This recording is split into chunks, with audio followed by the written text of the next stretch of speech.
gaisuwar ban girma.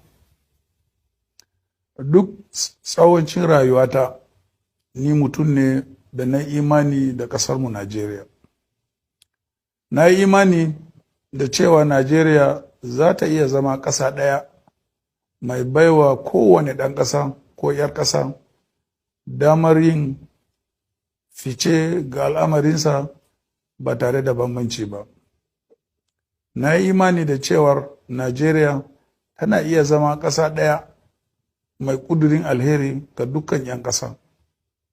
Wannan imani da nike da shi ya bani ƙwarin gwiwa haɗa hannu da sauran 'yan uwana 'yan Najeriya masu irin wannan ra'ayi domin mu kafa jam'iyyar mutanen demokuraɗiyya wato PDP, wadda muka yi wa ginshiki na haɗin kan ƙasa kuma muka gina ta akan tafarkin zumunci, gaskiya da kuma adalci ga kowane ɗan ƙasa ba tare da bambanci ba.